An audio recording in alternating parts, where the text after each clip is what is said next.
ഇന്ന് ഞാൻ തയ്യാറാക്കുന്നത് ഗോതമ്പ് നുറുക്ക് വെച്ചിട്ടുള്ള നല്ലൊരു ടേസ്റ്റി പായസമാണ്. നല്ല ടേസ്റ്റാണിത്. പെട്ടെന്ന് തന്നെ ഇത് തയ്യാറാക്കി എടുക്കാം. ഇതെങ്ങനെ തയ്യാറാക്കുന്നത് നോക്കാം. നിങ്ങളുടെ വീഡിയോ കണ്ടുകൊണ്ടിരിക്കുമ്പോൾ ഒന്ന് ലൈക്ക് ചെയ്ത് സപ്പോർട്ട് ചെയ്യണേ. സബ്സ്ക്രൈബ് ചെയ്യാത്തവരൊക്കെ ഒന്ന് ചെയ്യണേ.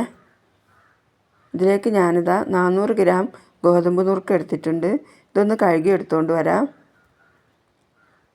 ഇത് കഴുകി ഞാനൊരു കുക്കറിലേക്ക് മാറ്റിയിട്ടുണ്ട്. ഇനി ഇത് വേവിക്കാൻ ആവശ്യമുള്ള വെള്ളം ഒഴിച്ചു കൊടുക്കാം.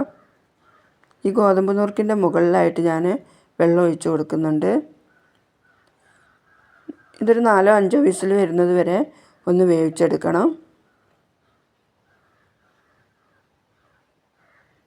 ഇനി അതിലേക്ക് ഞാനൊരു തേങ്ങയുടെ പാലെടുത്തിട്ടുണ്ട്. ഇത് 1-ാം പാൽ, ഇത് 2-ാം പാലാണ്.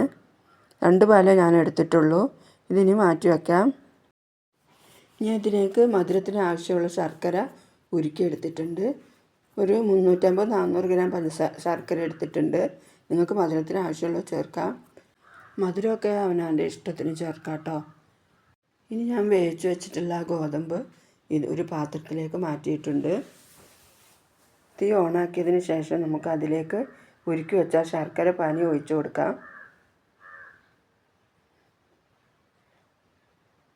ഇത് നല്ലപോലെ ഇളക്കി കട്ടയൊക്കെ ഉണ്ടെങ്കിൽ പൊട്ടിച്ചെടുത്ത് നല്ലപോലെ ഒന്ന് തിളച്ച് വരണം. ഇനി ഇതിലേക്ക് ഒരു നുള്ളു ഉപ്പും കൂടെ ചേർത്ത് കൊടുക്കണം. ആ ശർക്കരപ്പാനി ആ ഗോതമ്പും ശർക്കരപ്പാനിയൊക്കെ ഒന്ന് നല്ലപോലെ തിളച്ച് വരണം. അതിലേക്കൊക്കെ മധുരമൊക്കെ ഒന്ന് പിടിച്ച് അങ്ങനെ ആകുമ്പോൾ നല്ലൊരു ടേസ്റ്റ് കിട്ടും. ഗോതമ്പിൽ കട്ടയൊക്കെ ഉണ്ടെങ്കിൽ ഒന്ന് പൊട്ടി നല്ലപോലെ തിളച്ച് വന്നിട്ടുണ്ട്. ഇനി ഇതിലേക്ക് ഞാൻ എടുത്ത് വെച്ചിട്ടുള്ള 2-ാം പാൽ ചേർത്ത് കൊടുക്കാം.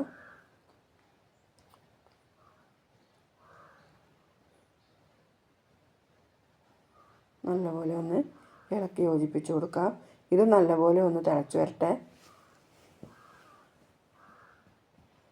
നിങ്ങൾക്കിതിൽ വെള്ളം കൂടുതലാണെന്നൊക്കെ തോന്നിയാൽ കുറച്ച് അരിപ്പൊടി എടുത്തിട്ട് ഒരു 2 ടേബിൾ സ്പൂൺ അരിപ്പൊടി എടുത്തിട്ട് ഒന്ന് കലക്കിയിട്ട് ഇതിലേക്ക് ഒഴിച്ചു കൊടുത്താൽ മതി. വെള്ളം ഒഴിച്ച് കലക്കിയെടുത്തിട്ട് ഇതിലേക്ക് ഒഴിച്ചു കൊടുത്താൽ മതി. നല്ല കുറിയ തേങ്ങാപ്പാലാകുമ്പോൾ അത് ഒഴിക്കേണ്ട ആവശ്യമില്ല. ഇത് നല്ലോണം തിളച്ച് വന്നിട്ടുണ്ട്. ഇനി ഇതിലേക്ക് ഒരു 3 ഏലക്ക പൊടിച്ചതും ഒരു 1/2 ടീസ്പൂൺ ചെറിയ ജീരകം പൊടിച്ചതും കൂടെ ചേർത്ത് കൊടുത്തിട്ടുണ്ട്. അത് നല്ലപോലെ ഒന്ന് ആയി വരട്ടെ. അതിലൊന്ന് ഇളക്കി യോജിപ്പിച്ച് ഒന്ന് തിളച്ച് വരട്ടെ.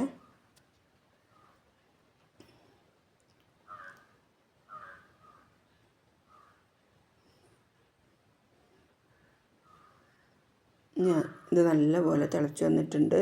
ഇനി ഇതിലേക്ക് ഞാൻ എടുത്തു വെച്ചിട്ടുള്ള 1-ാം പാൽ ചേർത്ത് കൊടുക്കാം. നല്ല കുറുകിയ പാലാട്ടോ ഇത്. ഗോതമ്പ് നുറുക്കിന് എപ്പോഴും ടേസ്റ്റ് തേങ്ങാപ്പാലാണ്. ഇത് തിളച്ച് പോകരുത്. നല്ലപോലെ ഒന്ന് ചൂടായി വന്നാൽ മതി. എന്നിട്ട് നമുക്ക് തീ ഓഫാക്കി കൊടുക്കാം. ഇത് നല്ലപോലെ ചൂടായി വന്നിട്ടുണ്ട്. ഇനി ഇത് ഓഫാക്കി കൊടുക്കാം. ഇനി ഒരു പാൻ അടുപ്പിൽ വെച്ച് അതിലേക്ക് നെയ്യോ അല്ലെങ്കിൽ ഓയിലായാലും മതി.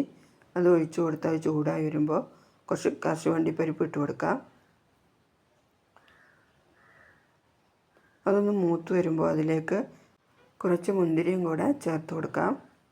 നിങ്ങൾക്ക് ഇഷ്ടമാണെങ്കിൽ വെച്ച് തേങ്ങാക്കൊത്തൊക്കെ ചേർത്താൽ നല്ല രസമാണ് കേട്ടോ. ഇഷ്ടമുള്ളവർ ചേർത്താൽ മതി. ഞാൻ ചേർക്കുന്നില്ല. ഇതായിട്ടുണ്ട്. ഇതിനി ആ പായസത്തിലേക്ക് ഒഴിച്ചു കൊടുക്കാം. പായസം തീ ഓഫാക്കിയതിന് ശേഷമേ അണ്ടിപ്പരിപ്പും മുന്തിരിയൊക്കെ ചേർക്കാൻ പാടുള്ളൂ. അല്ലെങ്കിൽ ഇതൊക്കെ താഴെ പോകും. നല്ലപോലെ ഇളക്കി ഒന്ന് യോജിപ്പിച്ച് കൊടുക്കാം. നല്ല ടേസ്റ്റി പായസം കേട്ടോ ഇത്.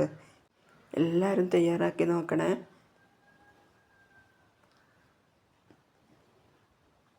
വീഡിയോ ഇഷ്ടപ്പെട്ടാൽ ലൈക്ക് ചെയ്യാൻ മറക്കല്ലേ.